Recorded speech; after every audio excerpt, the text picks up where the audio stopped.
नमस्कार, आप live cities देख रहे हैं। मैं हूं जय शुक्ला। देखिए, इस वक्त की बड़ी खबर बताने जा रहे हैं आपको, और खबर आ रही है दिल्ली से, जहां पर सुप्रीम कोर्ट तैयार हो गया है। बिहार में जातीय जनगणना पर सुनवाई के लिए सुप्रीम कोर्ट तैयार हो चुका है। पहले हमने आपको खबर बताई थी, जब यह मामला सुप्रीम कोर्ट में पहुंचा था, वहां पर सुनवाई हुई, लेकिन सुप्रीम कोर्ट ने उस दौरान सुनवाई से इनकार करने के बाद यह कहा कि यह राज्य सरकार का मामला है, और उसके बाद इस मामले को पटना हाईकोर्ट में प्रेषित कर दिया गया था। देखिए, 2 दिन पहले या 1 दिन पहले हमने आपको यह खबर बताई थी कि जब पटना हाईकोर्ट में सुनवाई हुई इस मामले पर, और तब हाईकोर्ट के द्वारा यह कह दिया गया था कि देखिए, बिहार में जो जाति आधारित जनगणना हो रही है उस पर रोक नहीं लगाई जाएगी। लेकिन इस वक्त की जो बड़ी खबर निकलकर सामने आ रही है उसके मुताबिक देखिए, लेकिन अभी ठीक से कुछ देर पहले जो खबर निकलकर सामने आई है उसके मुताबिक सुप्रीम कोर्ट एक बार फिर से बिहार में जाति आधारित जनगणना पर सुनवाई को तैयार हो चुका है, और इसके लिए तारीख भी मुकर्रर कर दी गई है।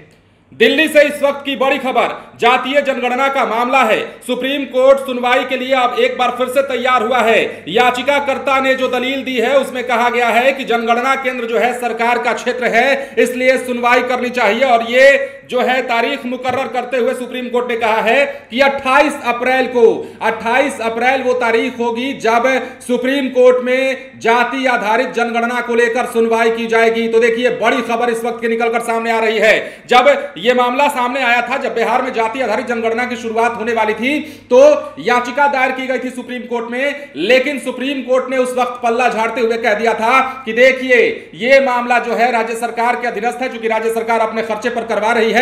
तो मामला पटना हाईकोर्ट में पहुंचा था, जिसके बाद कई सारी बातें निकलकर सामने आई। लेकिन अब एक बार फिर से सुप्रीम कोर्ट इस मामले पर सुनवाई को तैयार हुआ है, और 28 अप्रैल की तारीख मुकर्रर कर दी गई है। पिछले बार जब सुनवाई को याचिका डाली गई थी तो क्या कुछ हुआ था, यह हम आपको बताते हैं।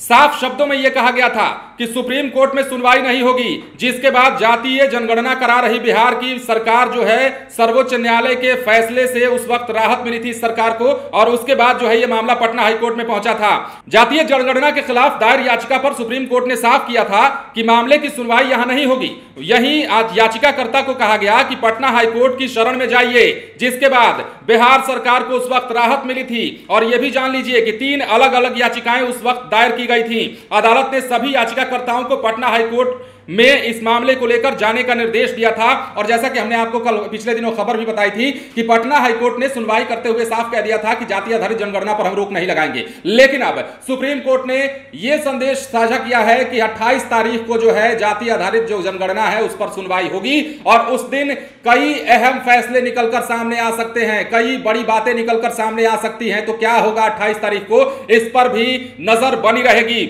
और भी अगर हम बात करें तो याचिका में क्या कहा गया था समझिए। उस दौरान जो याचिका दायर की गई थी सुप्रीम कोर्ट में, उस दौरान कहा गया था कि बिहार सरकार के द्वारा कराए जा रहे जातिगत जनगणना को असंवैधानिक बताया था। उस समय याचिकाकर्ता जिन्होंने भी ये याचिका दायर की थी, उन्होंने कहा था कि ये जो है असंवैधानिक तरीके से कराया जा रहा है।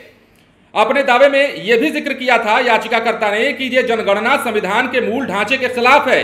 अनुरोध कर यह कहा गया था कि जनगणना कार्य पर तत्काल रोक लगा दी जाए, लेकिन सुप्रीम कोर्ट ने इन याचिका पर सुनवाई करने से इनकार कर दिया था, मामले को खारिज कर पटना हाईकोर्ट में जाने को कह दिया था। लेकिन अब एक बार फिर से बड़ी खबर इस वक्त निकलकर सामने आ रही है। सुप्रीम कोर्ट सुनवाई को तैयार हो चुका है। अब 28 तारीख की वो दिन होगा जब सुप्रीम कोर्ट में बिहार में जातीय जनगणना पर सुनवाई होगी, और क्या कुछ निकलकर सामने आता है यह भी देखने वाली बात होगी। बने रहे लाइव सिटीज के साथ। यदि अब तक आपने हमारे चैनल को सब्सक्राइब नहीं किया है तो सब्सक्राइब कर लीजिए, ताकि हम आपको खबरों से अपडेट रख सकें। धन्यवाद।